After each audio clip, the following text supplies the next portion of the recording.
Pernah nggak sih ngerasa kalau belajar sejarah itu, ya ampun, cuma disuruh ngapalin nama, tanggal, sama tempat doang?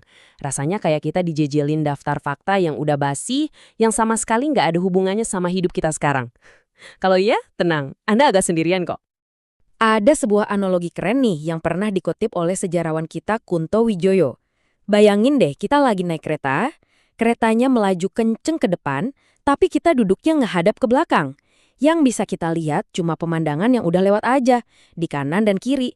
Kita sama sekali nggak tahu apa yang ada di depan. Tapi, gimana kalau kita bisa muter kursi itu? Gimana kalau sejarah itu ternyata bukan sekedar hafalan, tapi sebuah alat yang canggih, sebuah cara berpikir buat ngebongkar masa lalu, memahami masa kini, dan bahkan ngintip masa depan.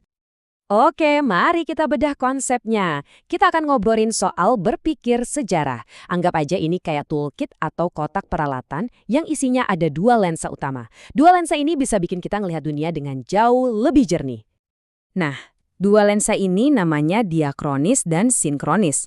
Kedengarannya emang agak ribet ya, tapi tenang aja. Konsepnya sebetulnya sederhana banget dan super berguna buat membedah peristiwa apapun. Yuk, kita lihat satu persatu. Pertama kita coba pakai lensa diakronis. Lensa ini tuh intinya soal ngelihat sebuah cerita yang terbentang seiring berjalannya waktu. Ini adalah lensa soal pergerakan dan perubahan. Kuncinya ada di asal katanya nih, biar gampang ingat. Dia itu artinya melintasi atau melalui, dan kronos itu waktu. Jadi gampangnya, berpikir diakronis itu artinya kita berpikir melintasi waktu. Kita ngikutin alur sebuah cerita dari A sampai Z. Berpikir diakronis itu benar-benar kayak nonton film. Kita fokus sama prosesnya, sama hubungan sebab akibat. Kita jadi bertanya-tanya, kenapa sih ini bisa terjadi? Apa pemicunya?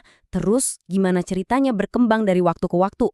Nah, cara berpikir yang bercerita dan dinamis inilah yang jadi jantungnya ilmu sejarah. Alurnya simpel banget sebetulnya, tapi sangat kuat. Pasti ada penyebabnya, terus ada peristiwa puncaknya, dan akhirnya ada konsekuensi atau akibatnya. Ini adalah cara kita nyambung-nyambungin titik-titik kejadian di sepanjang garis waktu. Oke, sekarang kita ganti lensa. Kalau tadi diakronis itu ibarat film, nah sinkronis ini ibarat sebuah foto. Foto dengan resolusi super tinggi. Kita sengaja stuck berhenti di satu momen dan kita lihat semuanya secara mendalam. Asal katanya juga ngejelasin semuanya. Sin itu artinya bersama atau dengan, dan kronos ya waktu. Jadi berpikir sinkronis itu artinya kita ngelihat semua elemen yang terjadi bersamaan dalam satu waktu. Di sini fokus kita geser nih, bukan lagi soal perubahan, tapi soal struktur dan pola di satu titik waktu itu. Pertanyaannya jadi, di momen ini ada apa aja sih? Terus gimana semua itu saling berhubungan? Analisisnya jadi jauh lebih dalam dan sistematis. Nah, ini pendekatan yang sering banget dipakai sama ilmu-ilmu sosial, kayak sosiologi, buat membedah masyarakat. Jadi, bayangin aja kita lagi melakukan semacam pembedahan waktu. Kita ambil satu potongan momen, terus kita analisis semua lapisannya. Kondisi politiknya gimana, ekonominya gimana, sosial dan budayanya gimana, yang semuanya terjadi serentak saat itu juga.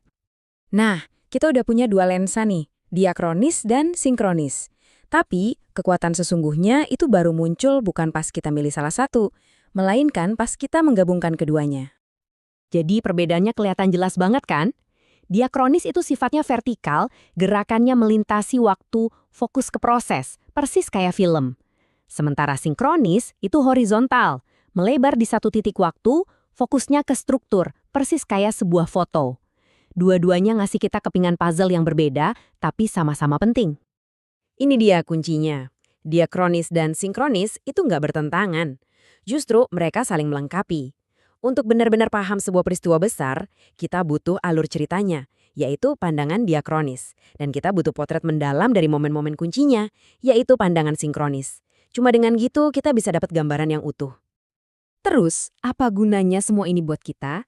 Nah, ini penting karena ini bukan cuma sekedar teori akademis yang ribet. Ini adalah toolkit berpikir yang bisa Anda pakai setiap hari. Jadi, kenapa semua ini penting? Karena dengan dua lensa ini, cara Anda baca berita, cara Anda memahami isu-isu sosial di sekitar, atau bahkan cara Anda melihat perjalanan hidup Anda sendiri, itu semua bisa berubah total. Dengan lensa diakronis, Anda jadi bisa bertanya, gimana ceritanya kok kita bisa sampai di titik ini? Lalu, Anda ganti lensa ke sinkronis.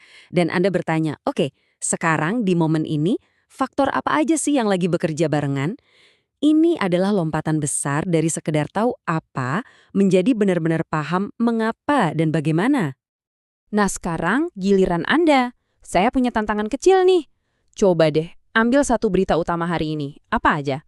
Coba lacak ceritanya ke belakang pakai cara diakronis, lalu bedah situasinya saat ini pakai cara sinkronis. Saya jamin Anda bakal kaget sendiri sama pemahaman baru yang jauh lebih dalam yang Anda dapatkan.